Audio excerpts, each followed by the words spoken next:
Welcome to the Non-Essential Podcast. I'm Steve Gibson. I'm Ben Matlock. And, hey, it's almost the weekend here at the recording studio hour. Freaking weekend. Yeah, I'm ready for it. It's been a long week. Yes, it's always a long week. That was really designed by our corporate masters. They saw 7 days and they're like, we need most of these. And yeah, they're like, we'll throw them. Be like, why? They're like, just shut up. And you have to earn them crumbs, time off. But we throw them crumbs, but we're also going to design a country that expects you to spend all Sunday, in church. So, well, that's a choice. Yeah, God's with me on football for now until they legislate it. But God is with me every Sunday morning as I watch the Eagles, and He gives me the strength to not throw myself into traffic when they do something stupid. I don't know. As a Christian, you believe that God is everywhere and that He's always with you. But as a Browns fan, I think Sunday's the one day He's not. He's not an active participant. He's a Browns fan. Yeah. That's the problem. It's like, maybe he's a Browns fan. Like he just loves watching us squirm. Like, oh, well. He likes the drama. You're his favorite TV show. Welcome to the show. This is the Non-Essential Podcast. Every week we tell each other stories. They can be about anything. They can be about everything. That'll be our series finale when we talk about everything. Everything. Damn it. Now you just threw a gauntlet down that I'm tempted to take up. We'll just go alphabetically through Wikipedia.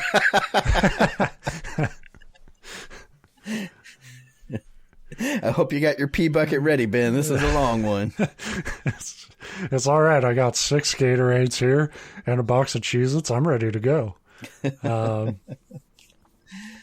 So, it's your turn. Yeah, it's my turn, and it's one of those gauntlets. It's been just super busy at work, so the trusty old fallback. I've got a creepypasta. The Crappy Pappy. It's a long one, so I'll try to read this like the Micro Machines guy. Be like, I don't know how long it'll. That sounds like be. System of a Down. Yeah. It was a dark and stormy night. The monster came. Copy of Zelda was haunted. So yeah, creepypasta. But and it's one of the we talk about it when we do these a lot of times. Even the one of us that's reading them doesn't read the full story ahead of time because fuck it. If I'm gonna like be because we want to have fun here too. Damn it. Right. But I did read if the story like maintains what it gets at the beginning, we're in for a good one. So, this week it's The Hounds of November, by a author named Kolpik. So, meat analog? What the fuck is it suddenly dawned on Henry that what his daughter was talking about. No fucking way am I eating any of your soy shit for Thanksgiving. Your mother was so embarrassed last year when you brought over this hippie crap, God rest her soul.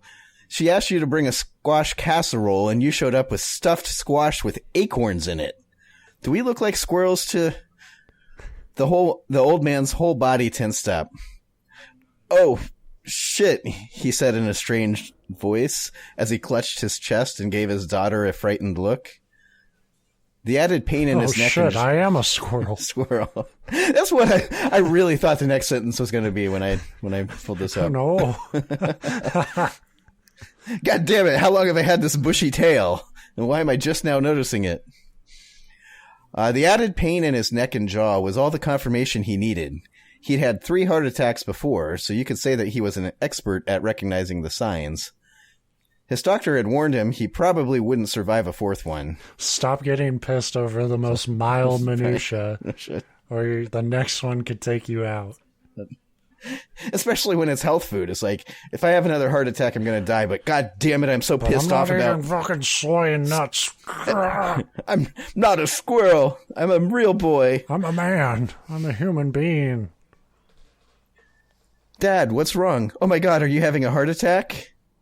my nitroglycerin. He stumbled into the kitchen and... No, I'm cool. Cool. It's all good. None of that soy shit nitroglycerin. I want the meat nitroglycerin. Henry stumbled to the kitchen table and fell heavily into his chair. His daughter rushed to his side. Nitroglycerin? She turned to fetch his medicine, but quickly spun back around. Is it in the medicine cabinet?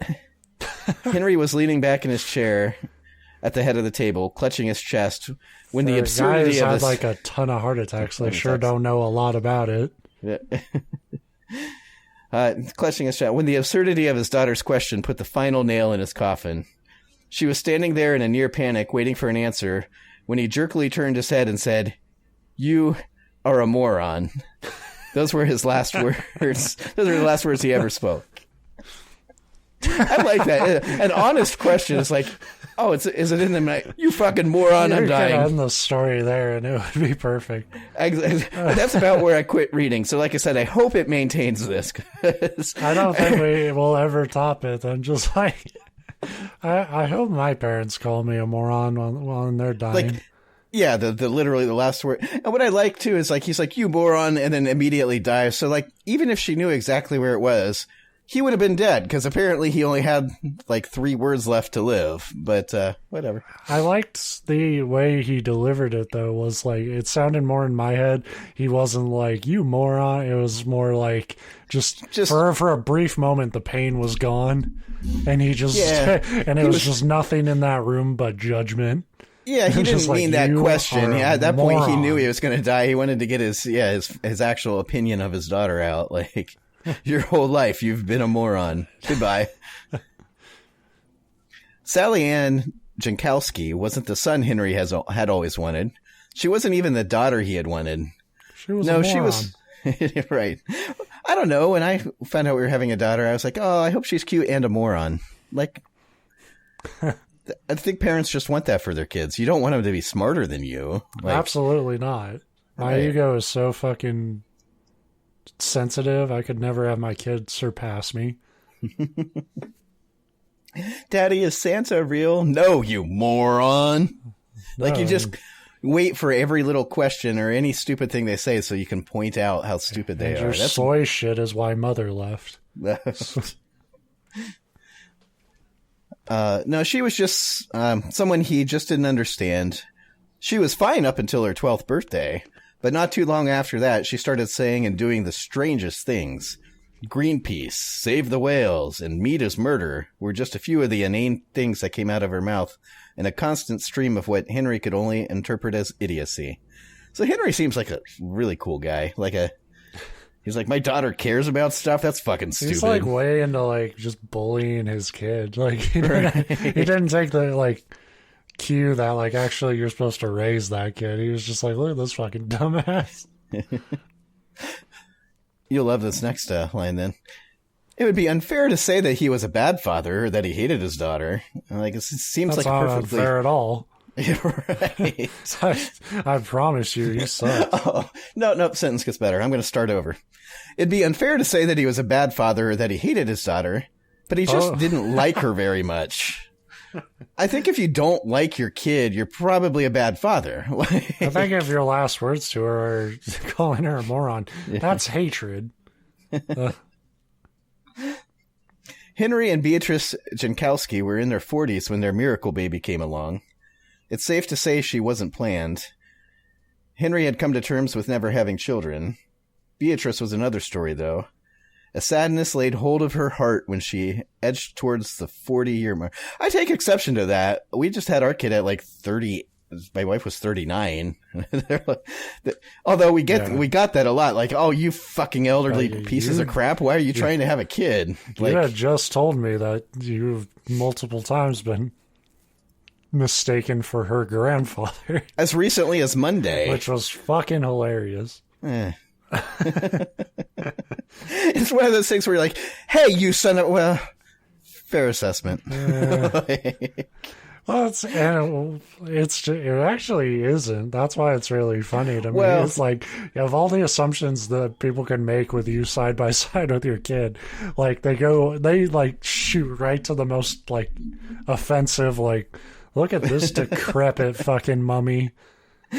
the funny thing about that is, though, we get that in our town because we live in a small rural town where honestly most people have kids in their teens, so it's not unusual for like grandparents in their 30s to be, hanging out with their kids. And I'm not like, I don't want to say that like I'm putting these people down. It's just that's the most common situation around here, and you get a lot. And then when we're like, you'll notice if we're like closer to Columbus, like a bigger city where people have, like office jobs, and they tend to put having kids off later, like it just tends to be the norm. Then you don't get it there. It just shows you like how everybody's view is kind of like tunnel vision to where they live and like what they're used to. But yeah, like it was a fun reminder. It'd been a while since somebody said you mistook one of me or Tara for a grandparent. And then like, it just caught me out of the fucking blue. Like, he's like, "Oh, that's such a cute little girl. Are you helping your granddad?" And I'm like, "What the fuck? You helping this nice old man cross the street? Are you working for minimum wage, grocery jockey?" That's what I should have said back, but that would have been mean. that would have been very like pot me kettle, because you have told me about your job. Yeah, when I was that kid's age, because that's the other thing too, is like you take it and it's like, that's insulting, but I'll be honest, I'm really fucking bad at telling like people's ages.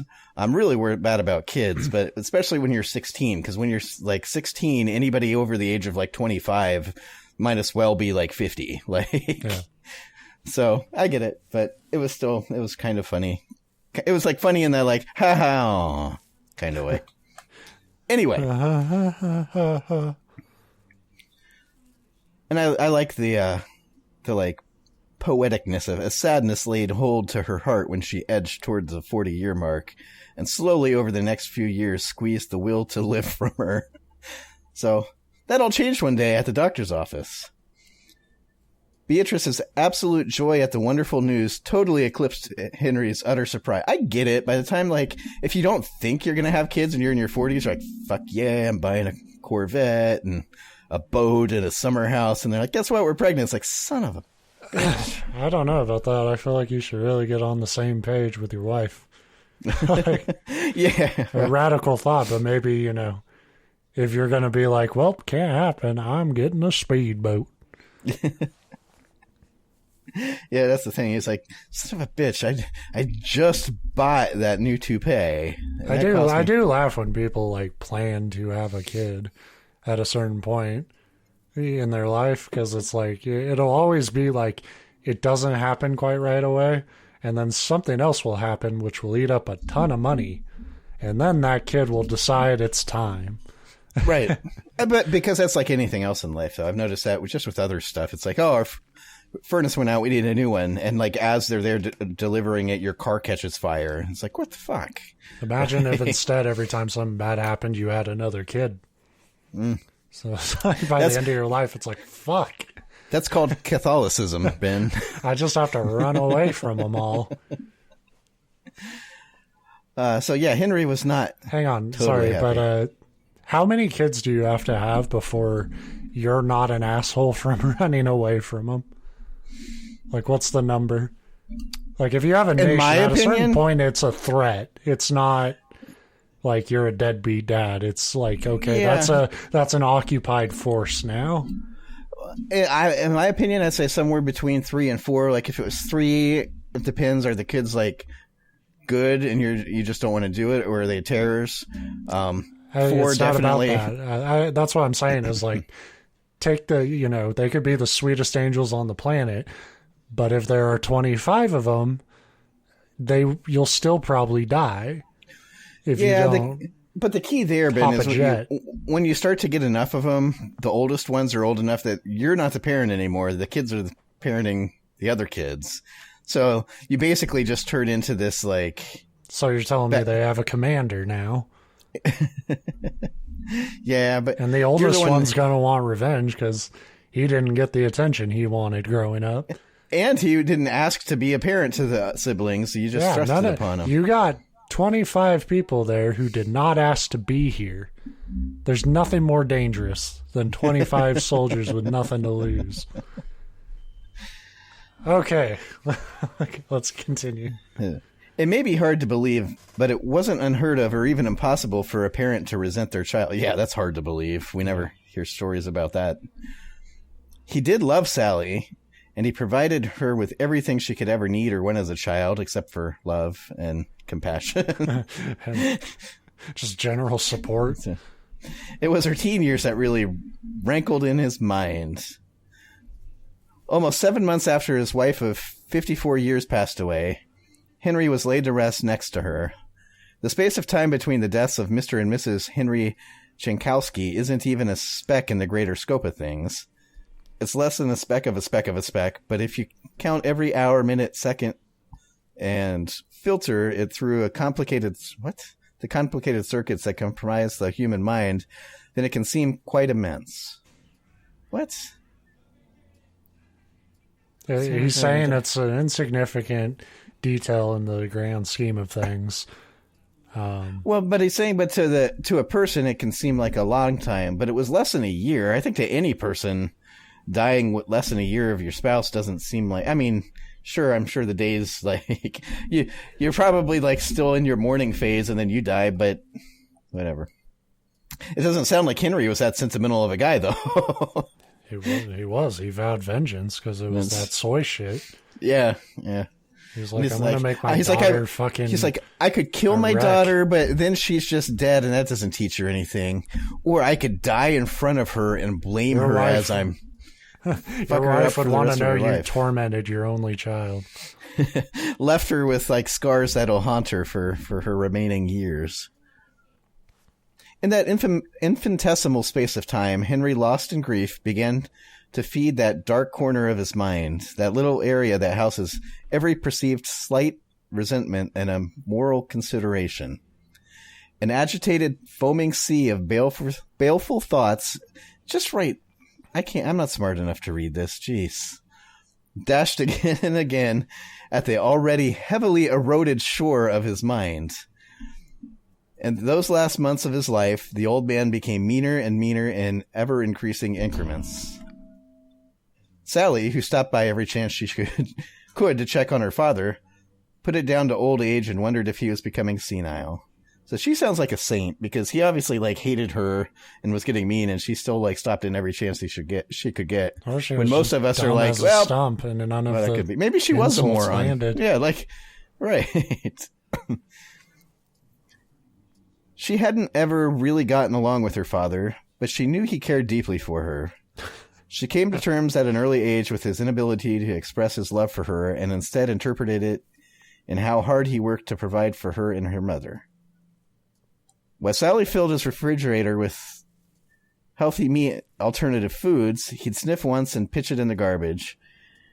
He was convincing himself, one thought at a time, just how despicable she was.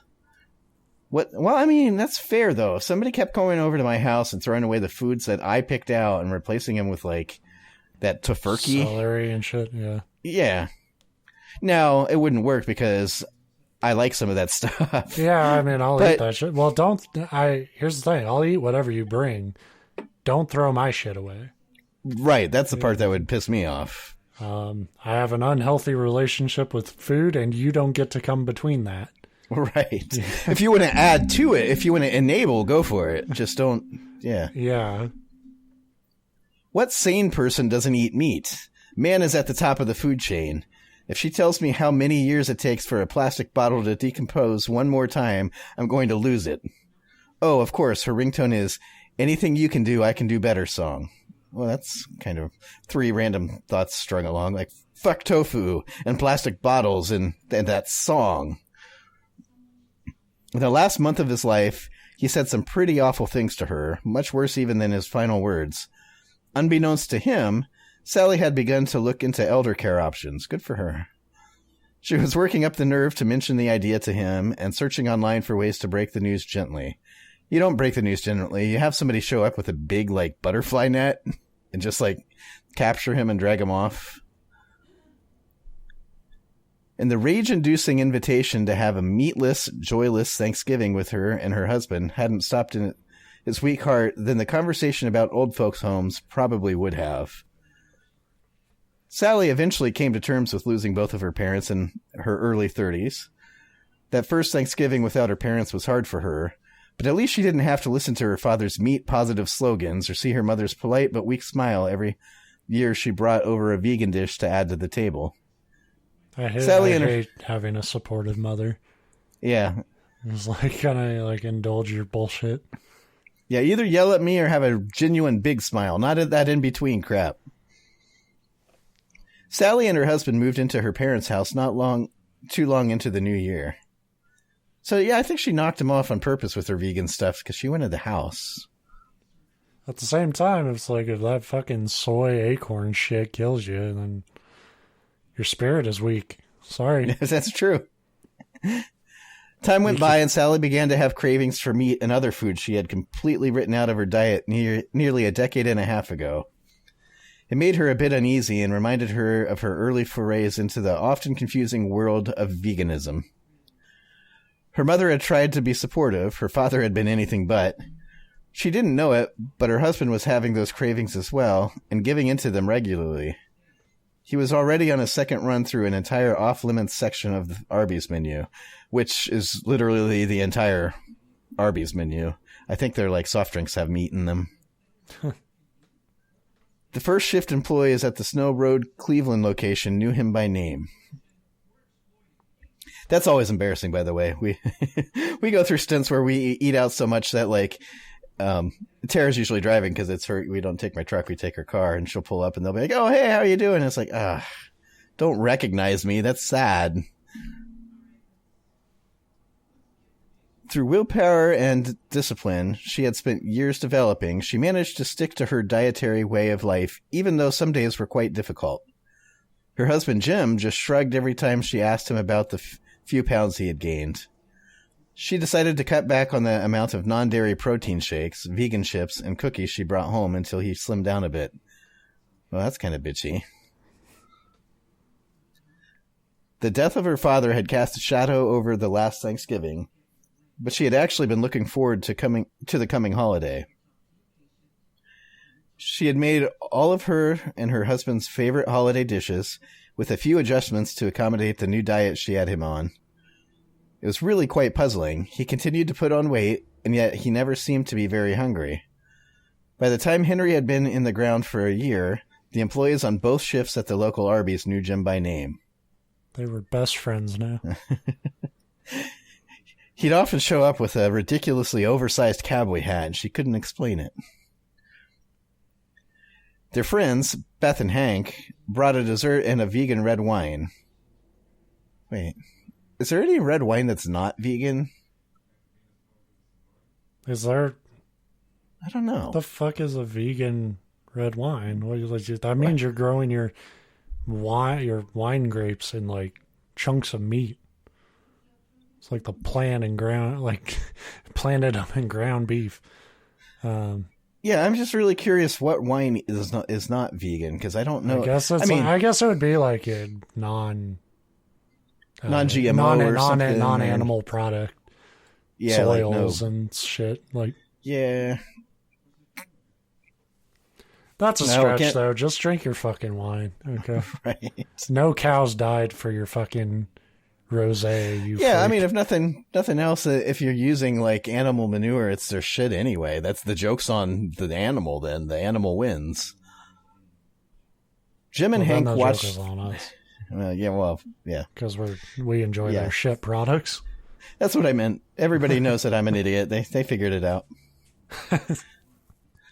Jim and Hank watched the game in the living room while Sally and Beth put the finishing touches on dinner. They all gathered a bit later in the dining room and sat down before a sumptuous meal. The tofurkey was prominently displayed in the center of the table, surrounded by lots of other dishes. It looked like a cheesy prop alien... What? Looked like a cheesy prop alien straight out of some science fiction movie from the 50s. Okay. Weird. An unknown influence put it... Like, it's you like, are really... You are You're struggling with this one. Well, it's weird. It's weird that they're like, oh, this had this sumptuous meal with the turkey in the middle. It looked like an alien. Yeah, it's like, going in and out of like her thoughts and the writer's voice. Yeah. Unless she's like, oh, that looks like a delicious cheesy alien. Alien's not, that's still vegan because it's not a real animal. An unknown influence put an unreasonable chill in the air that was palpable to all but Jim, who was sporting a bit more insulation around his midriff than others. I didn't know fat could, every paragraph ends with like, Jim's fat. Such a fat ass. Yeah. He's still fat. He's getting fatter. And I didn't realize that fat, like, shielded you from paranormal chills. Like, that's cool. That's good, because that's one of the things that's, like, kind of scary sometimes when you get in your own head. Like, what if the air suddenly gets cold? I know there's a ghost, but I'm fat, so I'm invincible to ghosts. Jim proudly took up the carving knife with a loving glance in his wife's direction. He pinned the fake turkey down with a big fork and edged the knife in close to make the first incision. A red bubbly fluid began to flow around the knife as it slipped effortlessly through the outer facade of the tofu.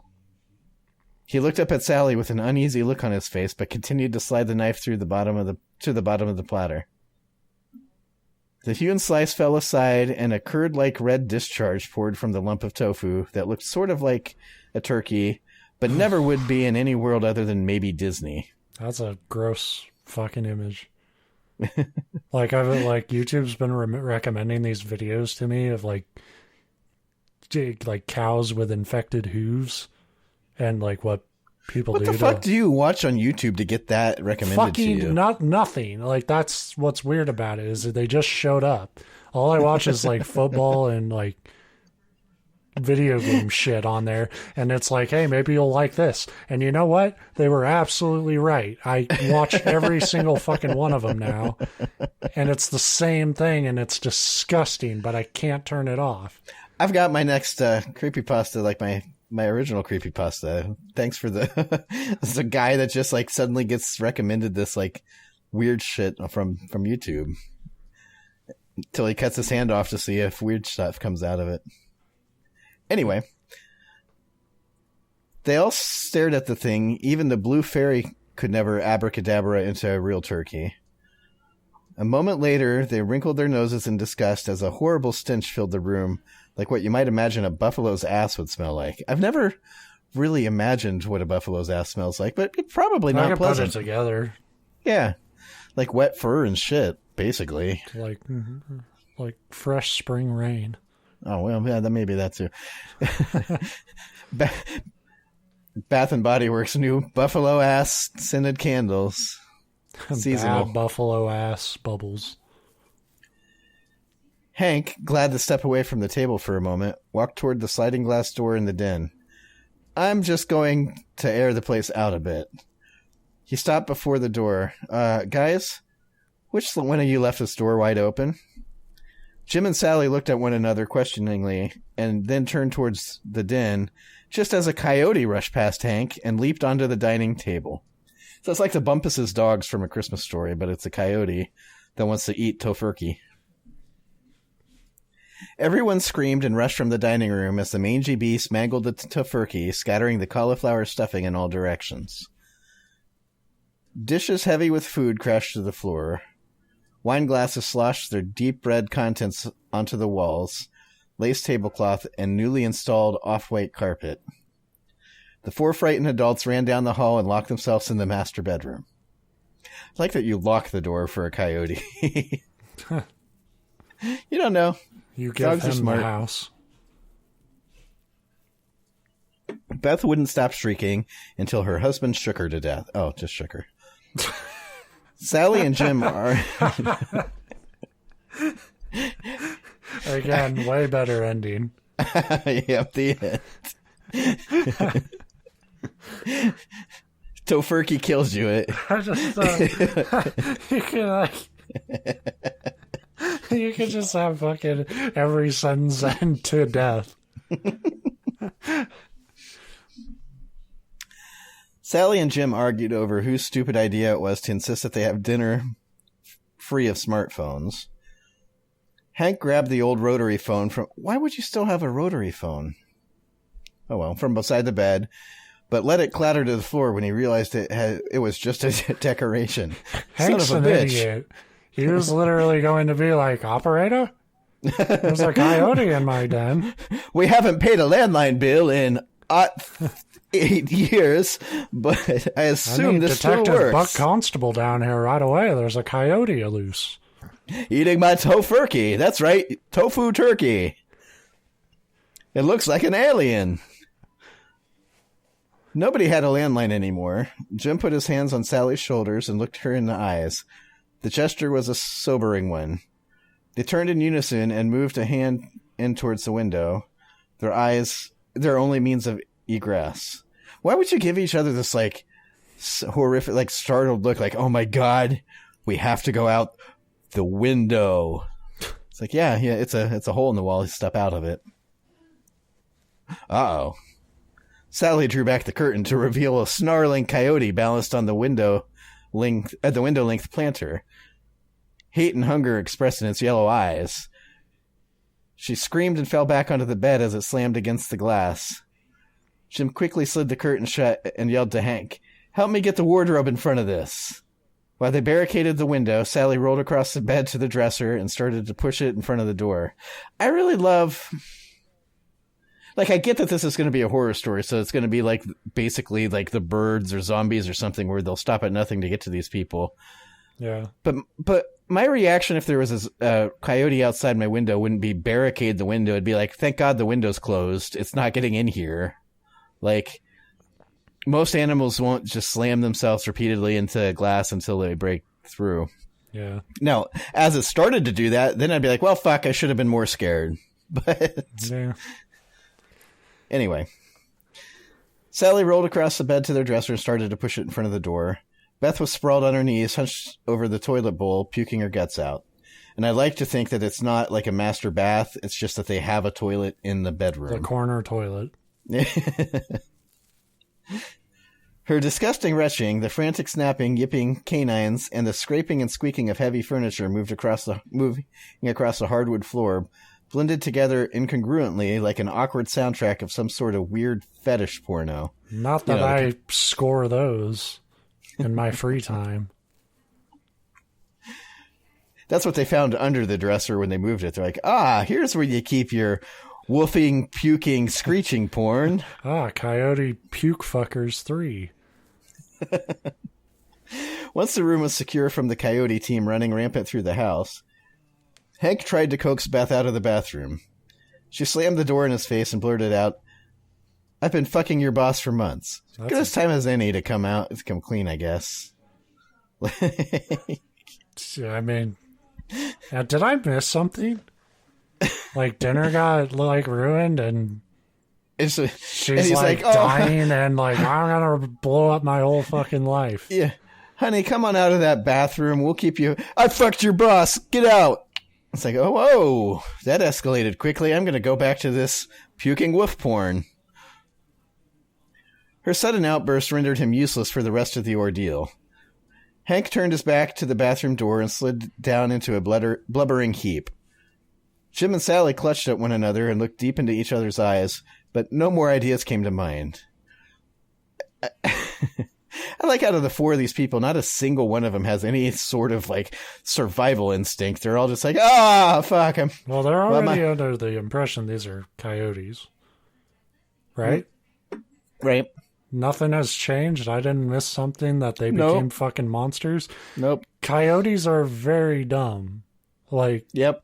They're obnoxious, but you can literally just like, they'll eat fucking tofurkey. Like, just throw your like soy shit at them.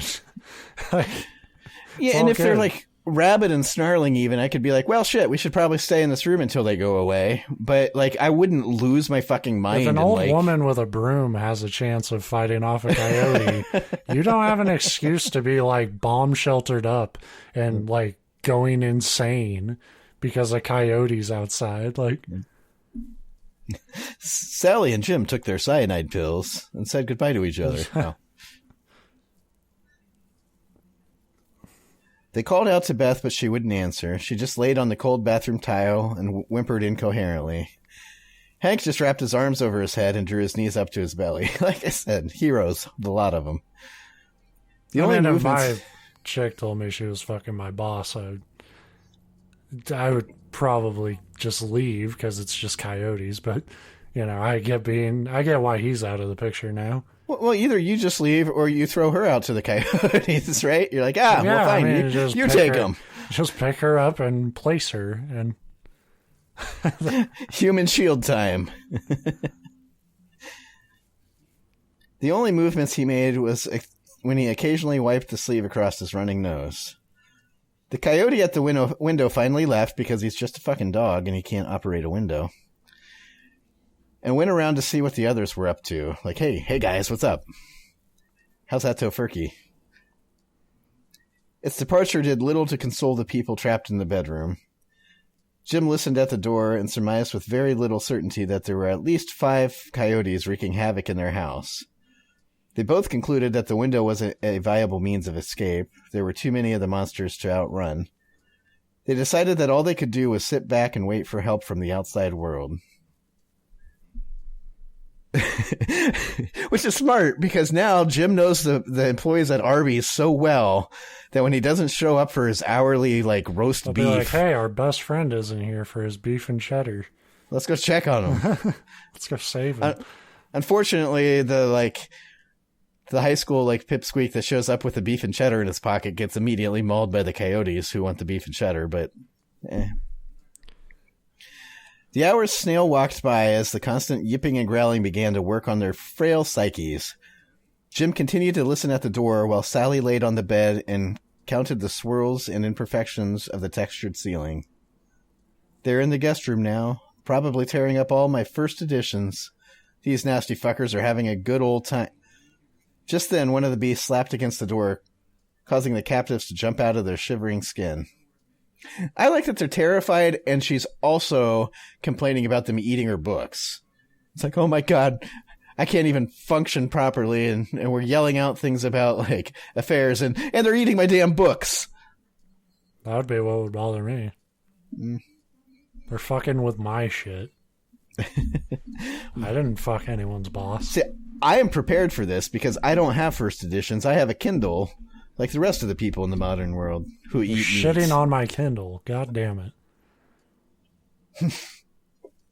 Fuck, I stored my credit card in there. Now they're buying books I don't want. All right, I'm reading along. According to this, we are not even halfway through this story. I know, and I don't know how that's possible. We got to pick it up here. This is going to be a 2-hour show. 2-hour show. At the rate we're going. It sniffed and scraped at the door. They heard a few hoarse barks, and then more of them were there, pawing and scraping at the hollow core door. Jim retreated to the bed and looked around for other things to block the door with. Give it enough time, those bastards will get through. Hank, Beth, do you hear that? Come on, you two, snap out of it, and fight for your fucking lives. I like that now he's a general. He's just like, yeah, you had shotguns the entire time, Jim? Why are you, trying to pep talk people? Hank curled up on his side in a fetal position and squeezed himself into a tight ball. Not a sound came from Beth in the bathroom. Sally came off the bed and met her husband in front of the bed. We could put the mattress... No, he interjected. That won't hold them for more than a few minutes. We need... And that's my bed. Right. Absolutely fucking not. I sleep there. The real thing is he had stacks of Arby's hidden under the mattress. And he's like, no, don't move the mattress. It won't do any good. Don't look under there. He's just waiting to get fat enough that he can hide the beef and cheddars in his fat rolls. He looked around the room but saw nothing of any real use. Sally changed strategies and grabbed the rotary phone from the floor in the corner. She ripped the cord from the base and tossed it to Jim. Here, strangle that other guy. He's useless. You can brain the first one that sticks its ugly head in here, and with that, and I'll jam... What? You can brain the first one that sticks its head in here with that, and I'll jam this down its fucking throat, she said, while miming wrapping the cord around his neck and tugging up with a quick jerk. Well, then you wouldn't jam it down his throat. You'd wrap it around his throat. I'll jam it in his throat. I'll be honest, Jim. I don't have the first fucking clue how to strangle something. But we need to do it right now.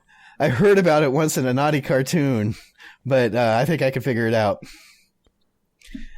Jim saw the sense in her idea and started to weaponize the 6-foot lamp in the corner, ripping off the cord and removing the light bulb and unscrewing the glass lampshade to make it easier to swing. Keep the glass. It turns into... whatever. The knob started to turn amidst all the ruckus, and the mongrels were making at the door. They rushed over to put their weight against the dresser. Damn it! Why isn't there a lock on this fucking door?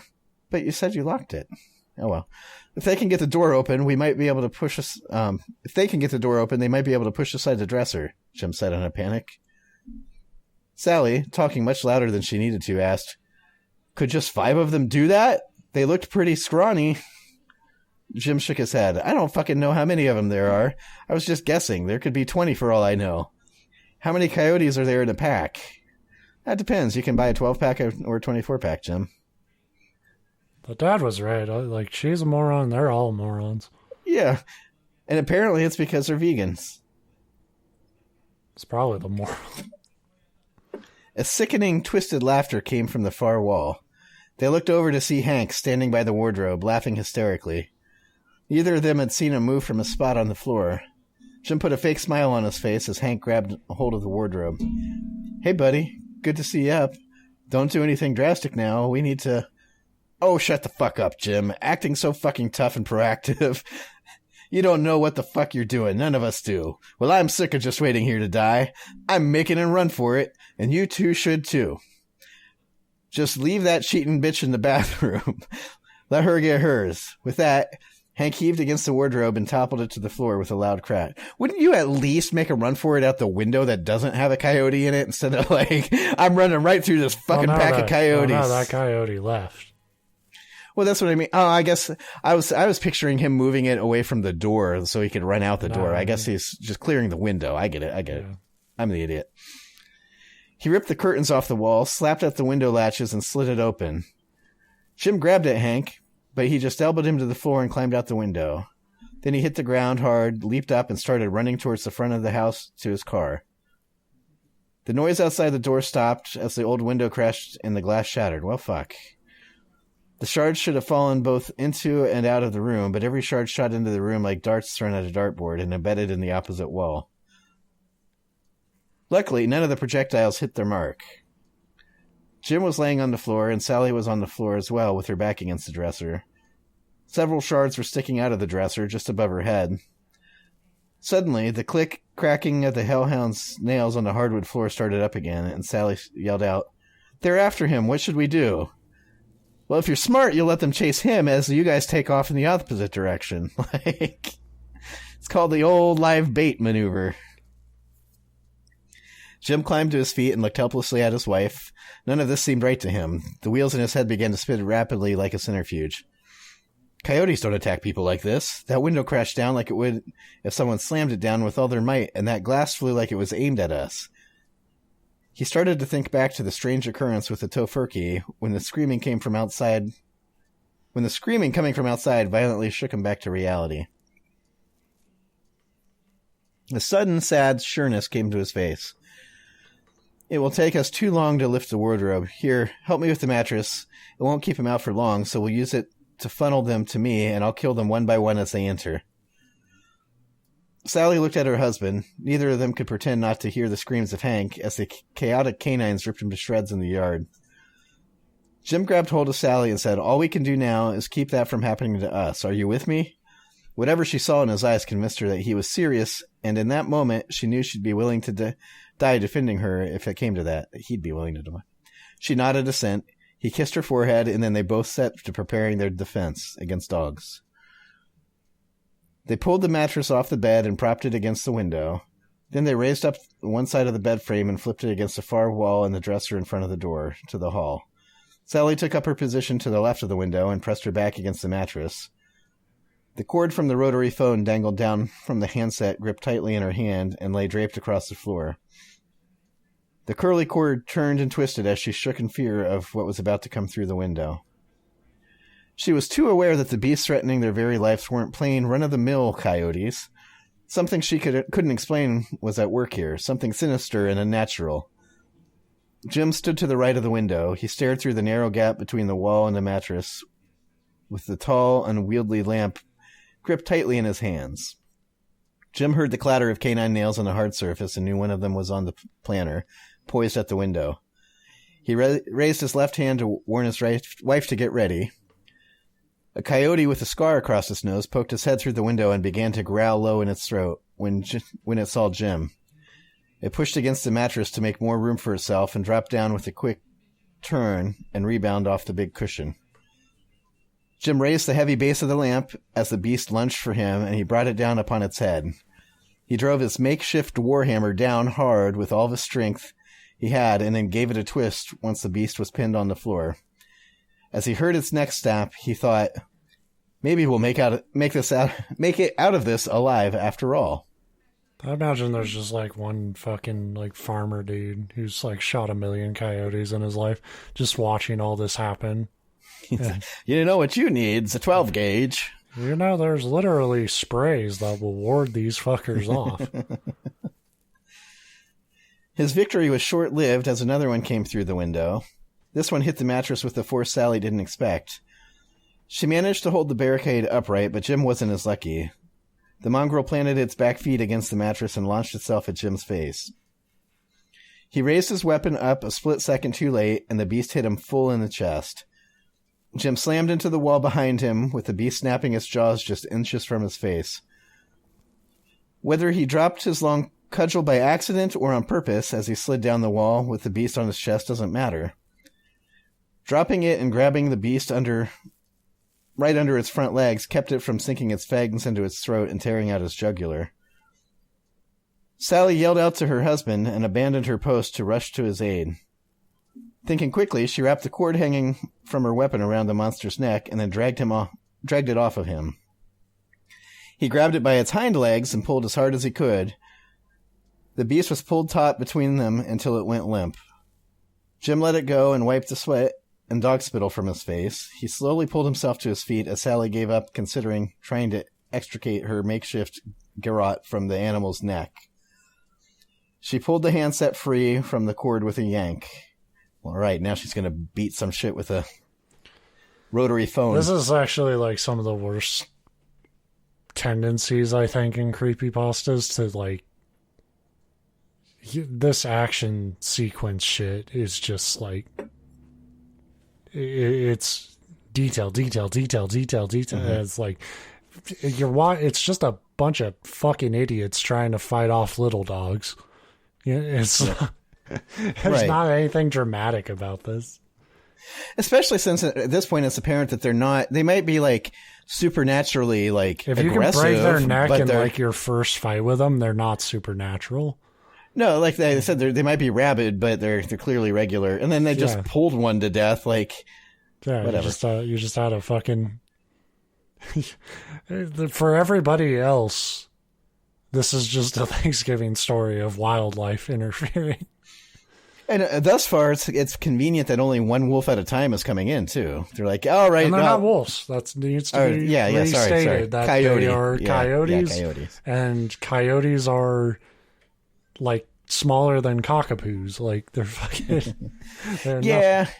And also, I have a tendency to do this, even with, like, big dogs, like Rottweilers and stuff. You see them, you're like, yeah, that thing's intimidating, but it's a dog and I'm bigger than it. I could beat it in a fight. And there's no fucking way I could beat it in a fight. It's like if all you knew about coyotes were like, oh, that's some sports teams are named after, and you get in your head that it's like another crazy wild dog or something. And it's like anybody who lives in areas with coyotes, no, they're not like aggressive like this. They'll fuck up like farms and shit. And they're nuisances, but like they would much rather eat like old bologna out of a trash can than like try to fight you for tofurkey. Right. Well, which you gave them, like at this point too, if they were, and again, I get there's a supernatural bent to this, but anyway. I'm not sure there is, but go on. The barricade suddenly fell forward and Jim's wife disappeared under it. Sally, he yelled as another beast flew through the window and landed hard on top of Sally. The air in Sally's lungs shot out of her like a dragon spitting fire, and she went limp. Jim reached down to grab up his polearm. Just then another coyote dropped down from the window. It bared its teeth and advanced slowly on its prey, waiting for the perfect chance to launch at his throat. Jim's weapon was just out of reach, so he wasn't able to grab it in time. He raised himself up and pressed his back against the wall. "Well, what are you waiting for? Come on, you motherfucker!"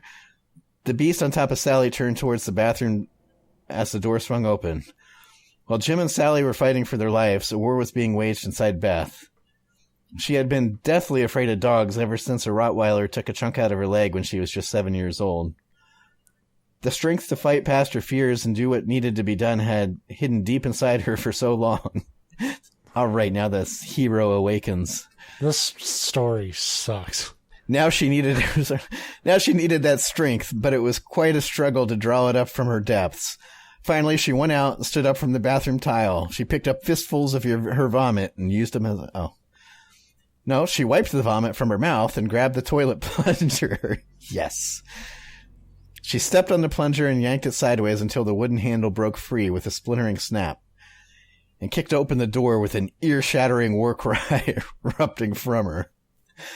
She came rushing out of the bathroom and shoved the poor excuse of a stake down the beast's gullet. It bit down like a steel trap upon her arm as she continued pushing forward. Her war cry changed pitch and became screams of pain, but she kept moving forward. Its fangs stung deeper into her flesh until she tripped over a woman-sized lump in the mattress and came crashing down on top of the beast. The stake broke through the back of the monster's skull. Her arm disappeared almost entirely into the maw of the beast. Its teeth raked down her arms, drawing forth a river of blood and scraping away her skin to the bone. But she's now the alpha coyote, so problem solved. The beast's jaw went slack as its lights went out forever, and she yanked her bloody arm free just in time for the last coyote to bite down on it. Ow! Right on the same wound. Her screaming, which hadn't stopped since the burst from the bathroom, reached its crescendo. Beth's heroic charge into the fray gave Jim the chance he needed. He took up his weapon from the floor and brought it down heavily upon the beast's back, snapping its spine as he followed through with a full-body swing. They die in one hit. Uh-huh. What's the threat? Right, these are like basically, it's the thing, you could casually kick it with 20% strength, and the way this is written is and then he flew 10 feet into a wall and collapsed in a bloody heap. These are the prison rats of the tutorial stage of any RPG. Yeah, seriously. The coyote relinquished its death grip on Beth's arm, and she rolled heavily off the mattress and onto the floor. She passed out before her limp body hit the floor, ending her war song.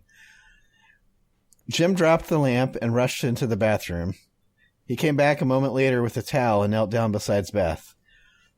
He pulled her into his lap and wrapped the towel around her mangled arm, staunching the flow of blood, and said, "Beth, you were the best employee I ever had." Twist in L. Sally crawled out from under the mattress and looked around the room.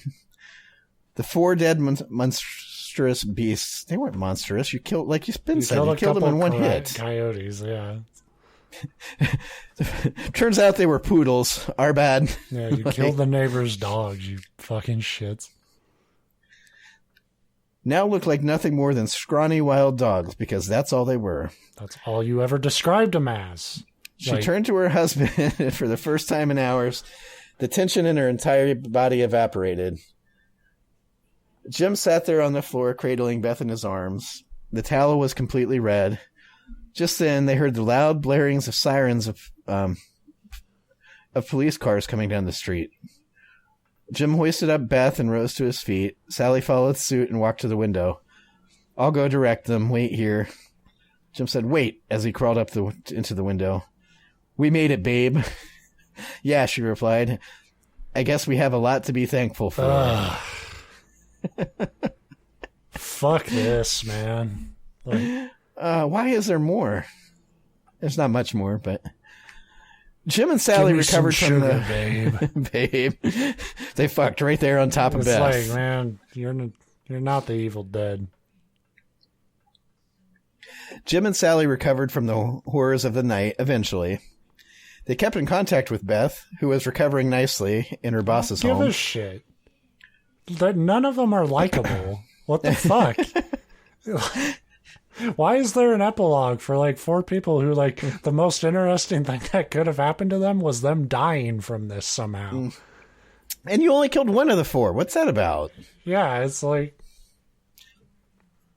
ugh, I hate this. Her arm would never have full movement again, but she was handling it well. The meek and always agreeable woman had been replaced by a much stronger and independent woman. She must not have been that meek and agreeable if she was cheating on her. Having a long-standing affair with her fucking dude's boss. And was willing to, like, lob that at her husband just because he was trying to help her in a time of crisis. Dinner was ruined once. She fucking, like, broke a man into being suicidal, I guess. He accidentally deleted the line. It was supposed to be, it turned out that and I don't know why I can't think of the other guy. It's Jim and Toby. He's Toby now. Toby, he deleted a line where Toby brought the coyotes. He thought it would be fun. I don't know what the fuck they were thinking. Like, he tries to, like, make a mini backstory for Beth when all we know about is that she's a cheating bitch. And we're supposed to be like, yeah, Beth, go get him. And, like, and Jim and Sally are like, we have to have Home Alone traps to try to fucking survive this. And the whole time I'm sitting there thinking, like, coyotes are like fucking 2 feet big. You could push the mattress onto them. I'd rather not fight an unknown like number of rabid coyotes, but I don't want to fight them, but you can, and they did. I was going to say the people that tend to get in the most trouble with coyotes, because you can. There's been people attacked and killed by coyotes, but it tends to be when they're either rabid or you have them like cornered, and you're unarmed. Like a stick is usually a fairly decent weapon against especially because they're like, oh, these emaciated coyotes. It's like, yeah, you give them a swift kick and their ribs shatter. So anyway. I like this next line, though. She had been through a war and came out of it with a kick-ass story and battle scars that screamed, fuck with me and I'll chew you up. I like that her kick-ass story is I watched my husband get mauled to death right after telling him I cheated on him. Yeah, I cheated on him and then I got my arm eaten off because I didn't even have to face the consequences of my actions. It was pretty sweet. Yeah, there's like no growth or fucking anything in this. There's no development, and yet I'm supposed to like be invested in like, wow, they made it. And the bigger problem, and we're jumping ahead a little bit because it's not technically over, but this had nothing to do with the setup. Like, unless the message is if you eat tofurkey, fucking coyotes are going to try to kill you. Well, she was actually headed over to Sally and Jim's new home later in the week for a cookout. Beth didn't mess with tofu, tempeh, or any of that anymore. She decided she was going to eat what she wanted and as much of it as she cared to. Her physical therapist, Joe, was coming along too. AA. She decided life was too short to mess with a married man or cry over her husband who had ruled her life. Okay, so they finally set up in this last sentence. It's like, oh, maybe the guy that died was like an abusive fuck. Yeah. Oh, by the way, we forgot to mention that earlier, but here you go. Jim was out and proud, and that's not usually what that phrase means, but he's back on the. Well, I don't know. Maybe it is something that somebody who's way too proud about eating meat would phrase it. It's like, I'm coming out as carnivore. This and the beginning of the next, or these two sentences together can actually be interpreted both ways. So Jim was out and proud, back on the meat. Hell yeah, dude. That is, he was yelling it from the rooftops. His marriage was better than ever, and he had a new vigor for life. He was even considering going into the police academy. Fuck Jim. Because, meat and policing are the same thing. Yeah, again, nothing established early on to make me remotely care or even understand how he got from A to B. Well, you fought some coyotes, and now it's like, and now I'm going to join the Peace Corps. A good story, though, the author weaves enough of the tale for you to piece it together. He wants to become a cop because cops often get free fast food. Cops usually have friends in food service. Right. You get free burgers and stuff, and by now he's hooked on the Arby's, But he has friends, though. They'll give him his sandwiches anyway. Sally, she's a rebel too. Her vegan lifestyle has fallen to the wayside. She's now just a vegetarian for the most part. But she occasionally ate meat. When she did, it was coyote. Always medium rare. I added the coyote bit. After all, who had more of a right than her to eat what she wanted? She had faced starving children. Yeah, basically everybody that I've ever met in my life. Anybody starving has more of a right. You lived through one dog attack. There's a lot of dog attack survivors out there. Yeah. Like, you're not the president now. She had faced the full ferocity of nature. No, she hadn't. No, she hadn't. No. Like, watch The Revenant get eaten by one fucking bear and tell me you were even remotely on the same level. Right. And she struck back. She was a huntress. You didn't hunt shit. You're like... It's not hunting. Oh my God. She was part animal, and animals eat their prey raw. The end. Her dad was right. She's a moron. Fuck, dude. He was the only likable character, and he died immediately. I know, and he tricked me because those first few paragraphs, I was like, this one might be a little long for the show, but you read through those, you're like, this is fucking gold. It was not gold. It was fool's gold. And, I thought the setup was like, okay, whatever happens, it's going to be like some supernatural shit related to the food they eat, or it's going to be related to, the fucking, just the evil, cruelty of a fucking emotionally dead father that lives on after he dies. There was a lot of ways you could go with that setup. And instead it went the fucking dumbest, it was like if the dude who wrote The Gray with Liam Neeson didn't have a budget. Yeah.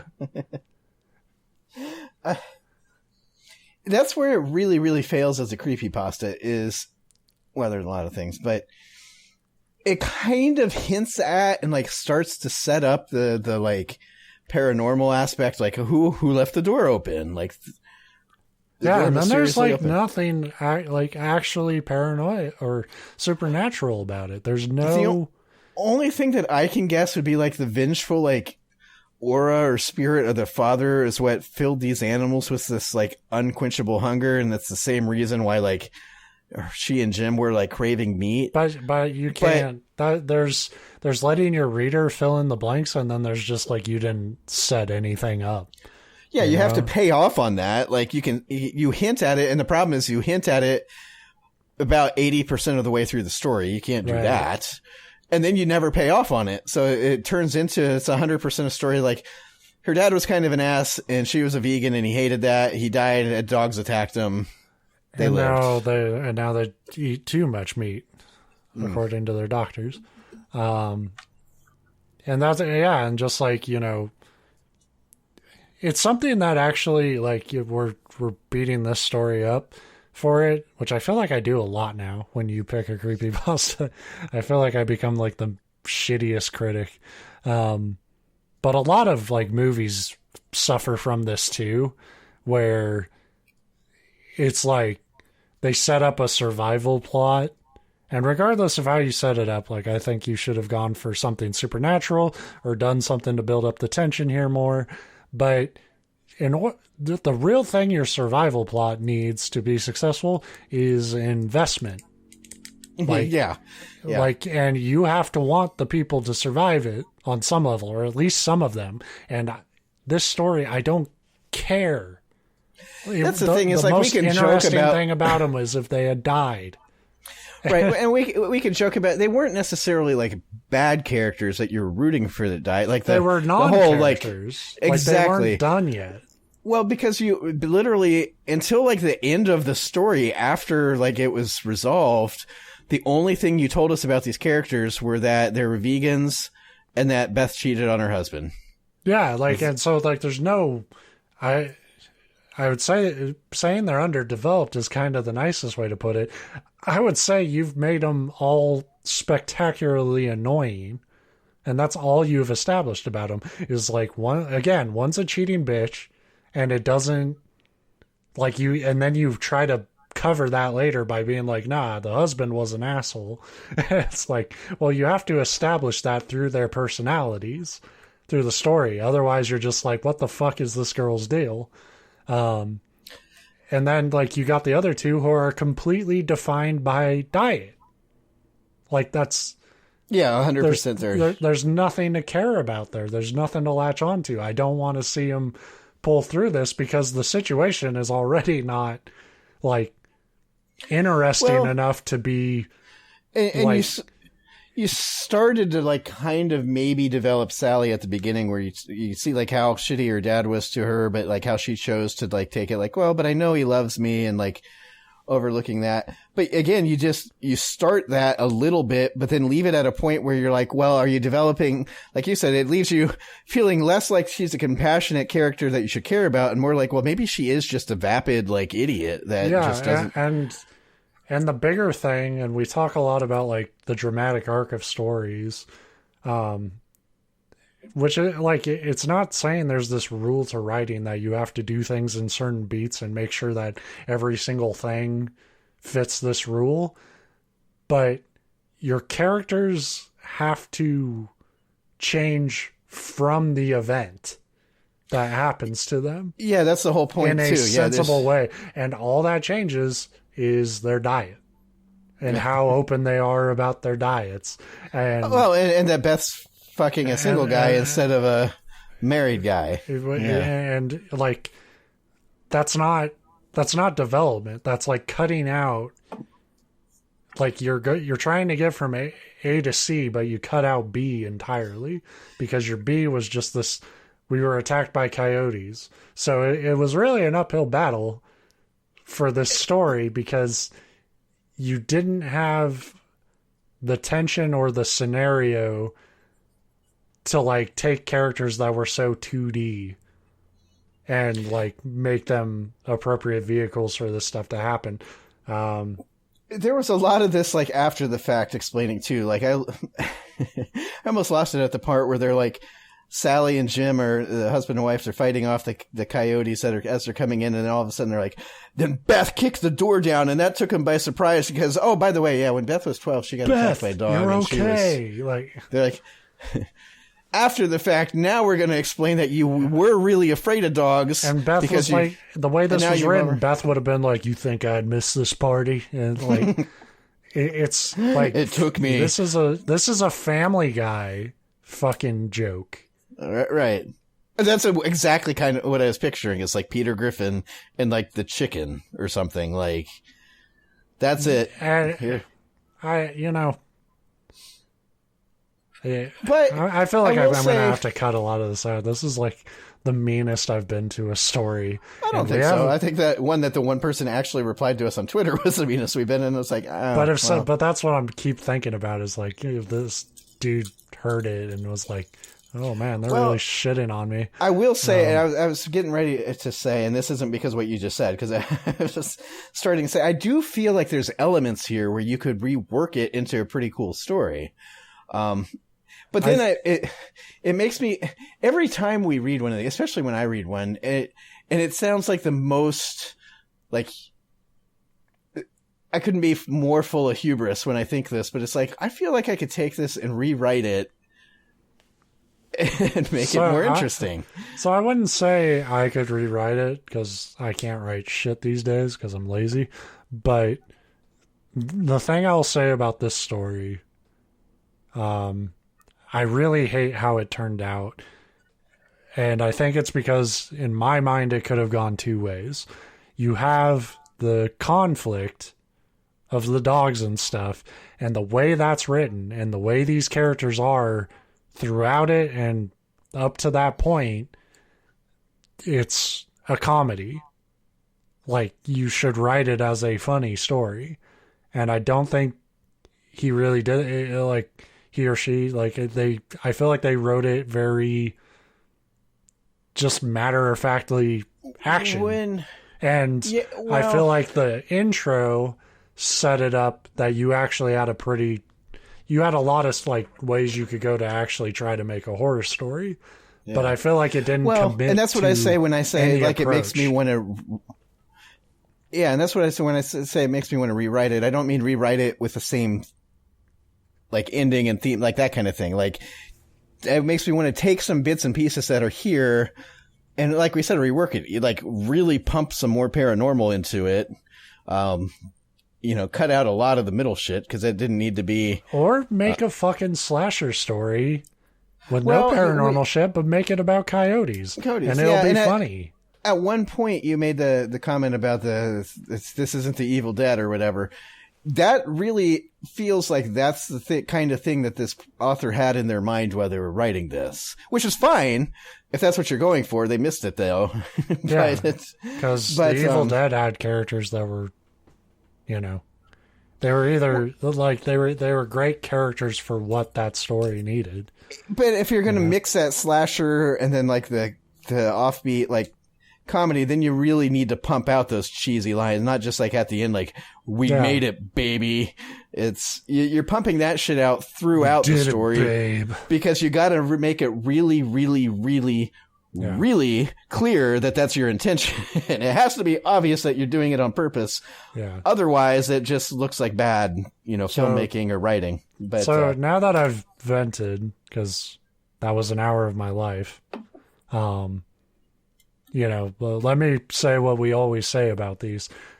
Creepypastas are writing exercises. These guys, the people who do them, they're not, it is where you can experiment, and it's where you're allowed to, not to say they're a failure, but it's where you're allowed to fail, it's a very loose culture on the and explore that's writing approaches, and it's exactly part of the fun and part of the point too. Yeah, my fun with it tends to come from overreacting to how bad they are. But which will be great until we get to the one that I'm writing. I got to stop reading these because I'll get to one and I'll be halfway through and I'll just hear the gunshot. You are on a fucking roll of picking ones that are really pissing me off. Which is hilarious to me this week because those first two paragraphs, you're maybe the most excited I've seen you when I was reading one of these, and that went downhill fast. Yeah, it did. But this isn't to say that they are a bad writer. I think this story had a lot of ways it could have gone, and I didn't like the way they approached it. You certainly stumbled your words, but I was reading along. It wasn't like, we've read a lot worse on here as far as grammar and stuff. So it's just an approach. Yeah, the grammar is good. What was getting me is that we're doing these shows late now, and you're sloshed.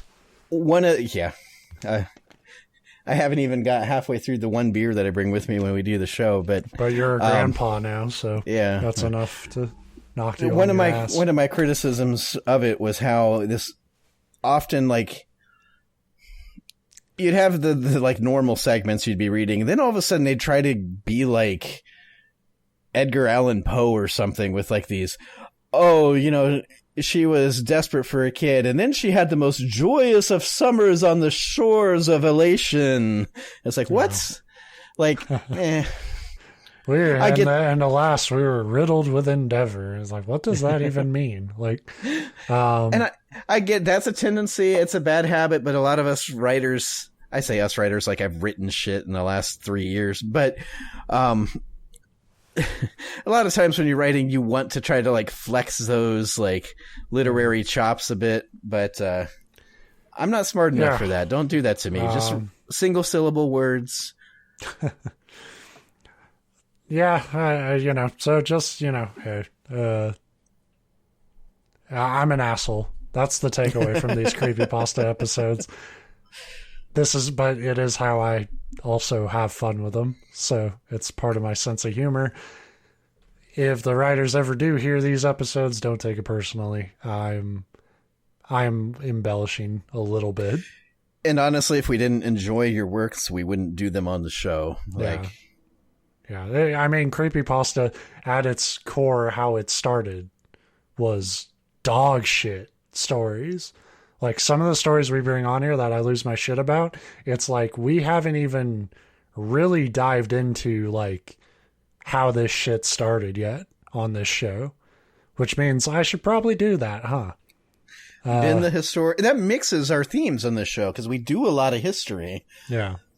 Well, I wouldn't be much of a historian. It would be as simple as me being like, this is one of the stories that started it all. Because I am old enough to remember. I want to go back and find like the old West creepypasta, you know, because a lot of people think creepypasta is new in the internet age because it is. But what they don't realize is that it's also old, and it's been going on ever since, really since early cavemen would jot terrible stories down on cave walls. You know, they'd write it in feces because it kept it you in draw two pictures on the rock of him being stalked by a buffalo, and then it would somehow end with how cool he is, killing the fucking evil buffalo. Kronk used no eat meat. Now Kronk eat meat because Now meat Kronk is eat what... all raw meat. Kronk feels sick. Part 2 is I'm fighting gut parasite. Gronk have loose poop. Loose poop when Gronk.